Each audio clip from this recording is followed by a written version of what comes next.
All right, everybody, this is Marco Palmero, founder of Ulysses in Dubai. This video will be very, very important because I'm going to be sharing with you some of the situations we got into when negotiating small business deals in the United Arab Emirates and more specifically in Dubai. So if you are a business leader, an investor, or even an entrepreneur looking to acquire a business in any sector here in the UAE, this video is perfect for you because it's going to tell you a bit more about the mentality that a lot of these owners have when discussing deals in the Middle East, and hopefully it will provide you with some guidance on how to navigate certain situations and how to adapt to this market. So the first point I want to bring to your attention is the fact that a lot of people are expatriates here. So they come in, they set up businesses, and they look at a way to become successful in the United Arab Emirates. What happens then is that they generally allocate a good portion of their capital towards that project. And after a certain time, they decide to pursue other interests, retire, or relocate back home for a variety of reasons. This is the opportunity that is, their exit and the opportunity for us as buyers to acquire that facility. Now, some of the challenges that happen at that point is that a lot of these people become very unreasonable with their expectations for I would say a couple different reasons. The first is the fact that they only look at the amount of capital they committed to the project, and they don't look at the current performance of the business. So in some cases, people would say, well, I plugged, 5 million into the UAE, into this business venture. I want to get out at least that plus some. But they don't realize that if the business is performing shittily, nobody's going to pay that amount of money to them just because they invested in the first place. And I'm not going to dive into the concept of, assets being fully depreciated and stuff like that, because that's way too complicated. I'm just going to stick to the basics here. And the point is, many times people don't realize what their business is truly worth. And that is problem number one.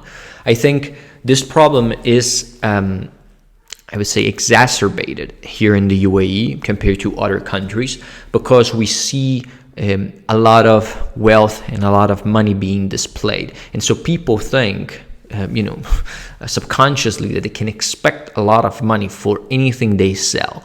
That it's, not true. But that's the perception of a lot of people. And by the way, also one of the reasons why a lot of these small businesses don't sell. But we will get into that later. Now, this type of environment creates a lot of issues from that perspective, because owners become very entitled and they ask for the moon and they want to get it. You need to push very hard to negotiate the price down. And it's not like in other places like Europe or the United States, where I've done business, by the way, where people become more reasonable if you push back and kind of like make them come to terms. Over here, people are completely unreasonable, and it's not uncommon to see people ask for 10 times what the business is worth right out of the get-go. So if you're not experienced in that, and maybe you are a private equity group with fat pockets, you're going to end up overpaying for every single thing you buy. And so you got to be very, very careful about what you do, and be aware of this challenge as you step into the negotiation arena.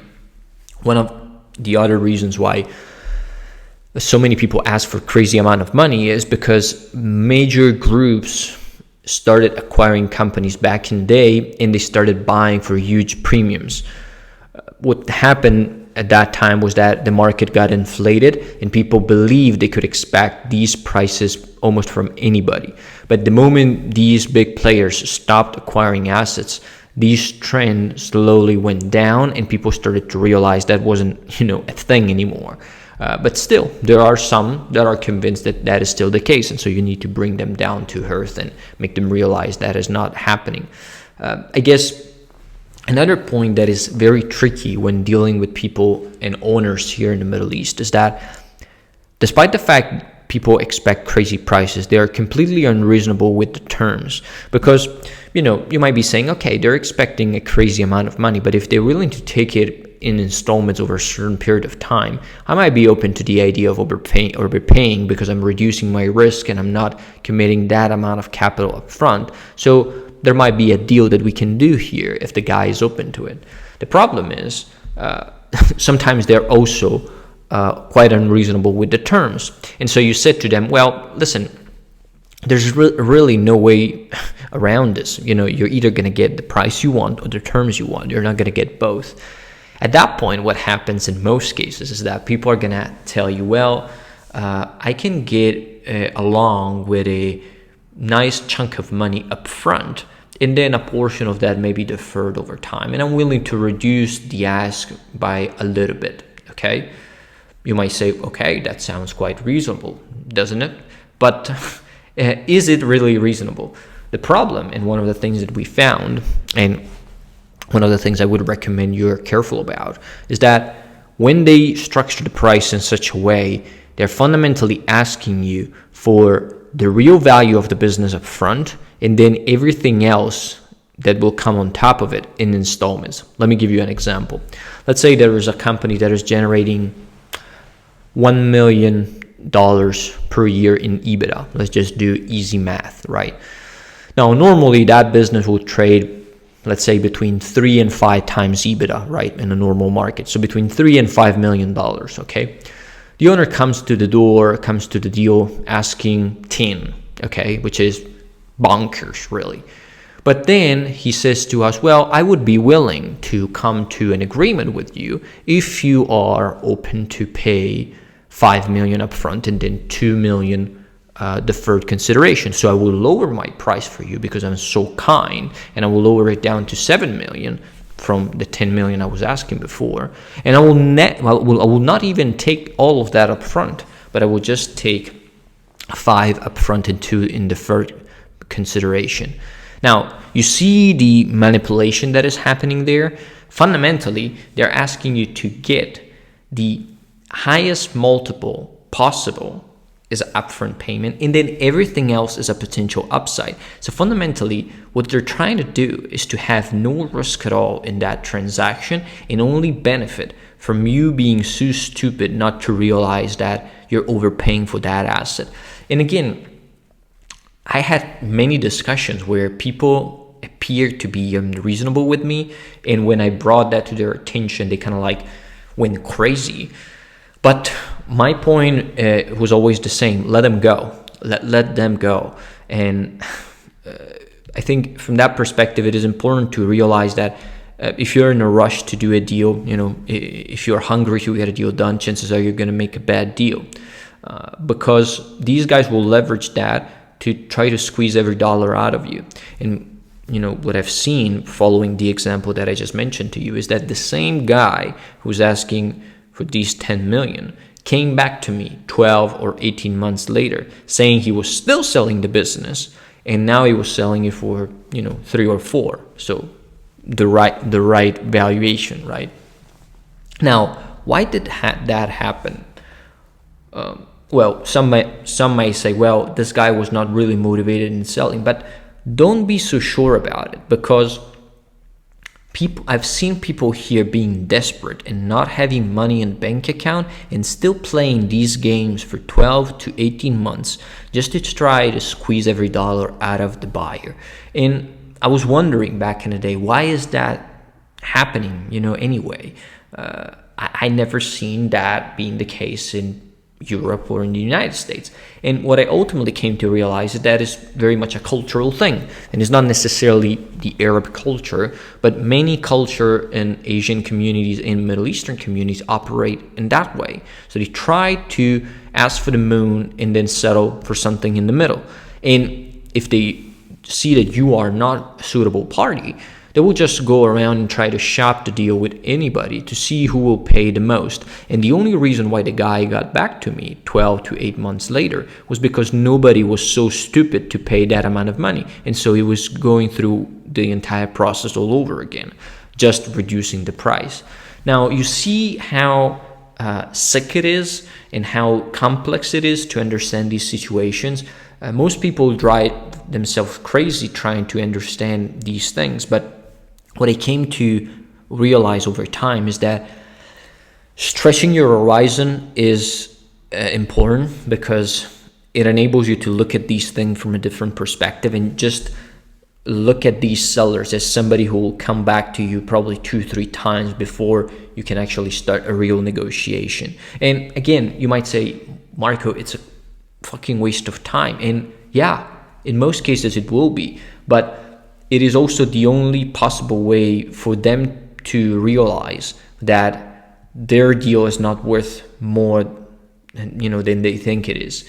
The problem in most cases is that these guys will never believe what you tell them, because they will see you as an adversary, they will see you as an opponent, and they will have to get their face kicked in many times by other buyers before they actually realize that company is not worth that amount of money. And so that is a process they need to go through, and you cannot educate them in any way. There's no selling, there's no persuasion that is going to help you with that. They really need to go through that alone. And that's why I stress the concept of building a long pipeline of deals that you can then start negotiating multiple times over, so you can ultimately find companies that come back to you, on a predictable basis. And these are just a few of the challenges that I faced when dealing with owners. I had a meeting with one of them just a couple hours ago, and these challenges were still there. I mean, the guy had a price that he had in his mind, and it was not negotiable on terms. And I was like, okay, fine. I mean, go around and look if somebody else will do something better. But what I'm telling you is this: nobody's gonna do either one of the two things that you're asking us to do, because nobody is stupid at the end of the day. And what these guys fail to realize is that in a market that is sophisticated as the UAE, where a lot of people have a lot of money, many of the guys buying businesses, that are not many really, understand this concept fully, and they're not going to give them a dime. And again, you might say, well, they're the one losing it, and they're the ones that end up selling the same business for a lot less 12 months later. And again, back in the day, I used to feel, well, they're kind of stupid, but I guess I don't know. I'm not sure that they really care about this, because some of them will just prefer to suffer for 12 months hoping to get the higher end of the stick, rather than selling for something that is tangible right now, but it's not a dream figure. And I think, again, if a buyer doesn't realize this, might end up into trouble, because they're going to see that you have urgency for closing, so they're going to push you and you're going to overpay, or you're not going to understand how these guys deal, and maybe you're going to mess up relationships that could have been deals later down the line. So I think it is a process of getting to know sellers here and understanding how their mentality works. And one of the things I want to narrow down on is the Dubai environment, because compared to the entire Middle East, Dubai is probably the most curious place of all, right? Now, you've seen the news, right? So you know that Dubai is sold as this fantastic, bombastic city full of skyscrapers, wealthy people, and premium quality services, right? Now, it is indeed the case, right? I lived there 3 years, and I still live there. So all these things are true. What it does create, all this, what this entire situation creates, is the mentality and the perception that just because you're in Dubai, you can ask for shit that you would never ask for in other parts of the world. And people believe that way, even when it comes to buying a business, which is a serious thing. They still behave in this messed up way, and they will be entitled, even if they might not have a pot to piss in or a window to throw it out of. They might be guys that have a business that is losing money.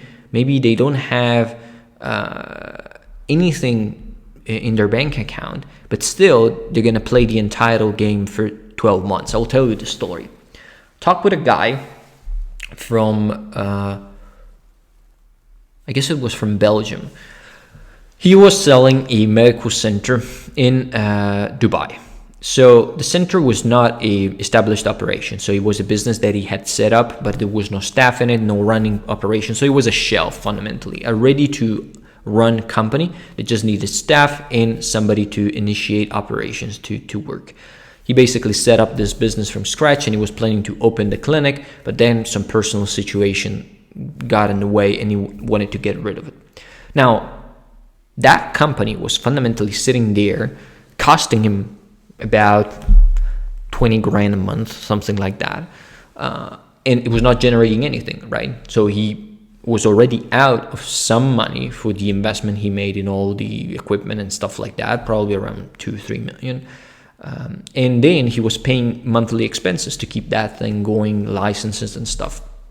So I said to him, listen, we wouldn't get involved in it, but there are people we know that might be interested in it, but you're going to be very reasonable with the way we structure the deal. And I might be able to help you in talking to these guys and getting a good price, but you're going to get squeezed out over time. So you're going to get it in installments so that these guys can reduce the risk at least a little bit. They're taking over a business that, it's new. There's no staff, no nothing, right?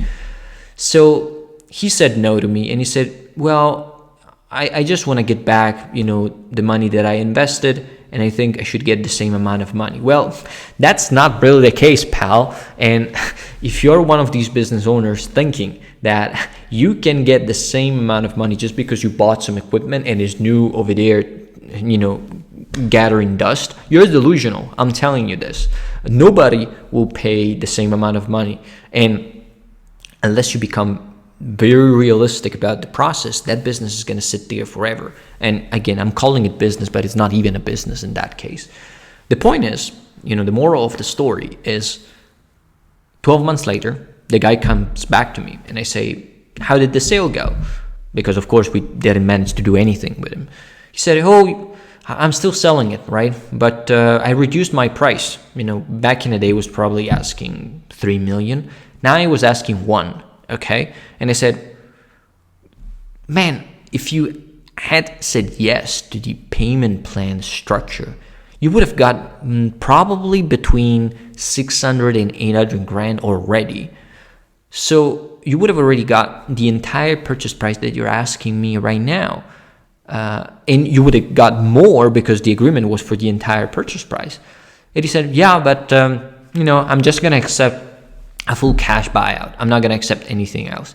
And he kept being stuck on that mentality. And by the way, he came back to me a third time. And I'm not going to tell you how much the business was selling for at that time because it's going to be very embarrassing for him. But the point is, he was just giving that stuff away. And he didn't only lose money because he reduced the price of the business. He also lost 12, 18 months trying to sell this piece of shit for more than it was worth. And he would have had a much better situation and much better deal by just accepting the fact that payment plans are a very good solution for a seller. They're a great way to reduce the risk for the buyer and get a deal done, which is ultimately what you need, right? Especially in that case where the business was not generating any cash flow, right? If you're generating cash flow, you might say, okay, I'm going to be a little bit more skeptical because I like the money that I'm collecting every month. But even in that case, I still believe that payment plans are a good way for sellers to exit. I think, getting back to my initial point, why is it that a lot of people believe in this way? Because there's a reason behind it, and I'm going to share it with you because it took me a long time to realize this. And when I got it, I felt, I'm stupid. Why did I realize this early on? The thing is, 90% of people are expatriates in the UAE. So mentally, the rehearsal process they go through is, fuck, I'm not in my home country here. I'm going to sell this thing. I want to be out right away so that I can go wherever I want to and I can forget about this place forever. And that's really how they think. And one of the reasons why this mentality is so ingrained in them is because they say, okay, this is not my home, right? And so I got to cash in as soon as possible and then get out. And that's the only way I'm going to, look at a deal. I've been in other situations where people were much more open to payment plans in other countries. And the reason for that was, well, we've been here our entire life. We're happy to wait for the payments to come in. We live, 2 blocks away from the business. Fine, let's do payment plans, right? It's going to be my pension. People are much more resistant to that in the UAE simply because they say, that's how they think. How am I going to collect the money if I need to be in another country? Or how am I going to collect the money if I'm doing something else and I'm not in Dubai? Of course, we all realize that it's much easier than it sounds, but for them, this is a big painful point that they don't know how to address. They don't know the answer to that. And even if you explain to them, very few will realize. The few who realize, just close the deal. But the point is, very few will realize this, and they will still have this constant fear of having to get out, that they will not accept anything else, and they will end up losing very good deals that could have, benefited them a lot. But again, getting back to my first point, I think those are some of the challenges that you might want to be aware of when you start looking at deals and talking with sellers, because they will really give you a much better perspective of what their mentality is and how you can potentially solve some of these issues, right? Because, I can tell you really that last issue that I mentioned is really a concern for a lot of people. And truth to be said, I had a lot of success with people who understood how to collect money even if they were outside the country, or they didn't have an interest in leaving the UAE, and so they were much more comfortable in taking a payment plan because they were in the country anyway. So that helps. And I think if you can find some of these sellers, those are premium opportunities. But again, there are also these other mental frameworks that people go, through the entitlement of being in Dubai, thinking that everything needs to be paid way more than it's worth. This concept of not being willing to compromise between price and terms. All these problems and challenges will come out invariably with anybody. Even Europeans, even Americans will get this mental, wiring as they come to the UAE. I don't know why that is the case, but it just is. I talk with sellers of all ethnicities, so I can tell you it is 100% the case. I think based on my experience, what really helps is stretching a bit the sales process, and then being prepared to potentially be a bit more accommodating, because otherwise some deals might not necessarily be accessible. And it might be also detrimental for you as a buyer, because what I've realized is that in some cases I was too stuck on certain criteria that I wanted to follow, and I passed on deals that at that time were good. And then just because of this fucked up mentality, sellers let the business deteriorate. And 2 years later, the business was in a completely different shape, was not worth anything, and it was a profitable organization 24 months before. So that kind of hurt a little bit, because, I thought about the idea of having a good business that then just was completely destroyed by a seller who didn't know what he was doing. But I think overall, being firm on the criteria and parameters is the best way to go about it. I don't really like to renegotiate or be flexible, because then people who act with that mentality, these types of seller, will try to take everything they can away from you, and it's very, very dangerous place to be in. So my perspective is that these are some of the things you may want to be aware of when you first approach the UAE for buying businesses, for acquiring an asset or stuff like that, even if you are an investor and you want to invest passively, but also if you're an entrepreneur or business owner wanting to expand your current operations. Those things need to be kept in mind. And of course, we help many companies, even big size companies, navigate these issues, because even, conglomerates and executives at a very high level, in some cases, think this way. So it's important to know how to navigate these problems. And it all starts out with sourcing a lot of deal flow. I was talking with a friend of mine, and we were comparing deal flow pipelines across the world, right? And what I came to the realization, I came to the realization that the amount of inputs that you need to get in the Middle East or UAE is almost double as the inputs that you need to get in a country like the United States, for example, in order to arrive at a certain amount of deals that can actually be closed. So to give you a very simple example, if you talk with 100 owners in the US and 2 of them become opportunities that you can close, you need to talk to 200 people in the Middle East in order to get to the same 2 suitable deals. That's just because people have this fucked up mentality, and true to be said, some of them and many of them don't have capitalist mindset. They don't understand mergers and acquisitions fully. So that is also part of it. But I think that is one of the things you need to be aware of. More volume will be needed. Companies like us can really support in that regard because we can shorten the time frame and the money that you're going to commit to a certain deal by simply sourcing a lot of opportunities for you. You don't need to gain experience, knowledge, and track record in the country. We just use our network to expedite that process. You just focus on filtering the deals and picking the ones that you want to close. So that really expedites that 12 to 18 months process that a lot of companies need to go through.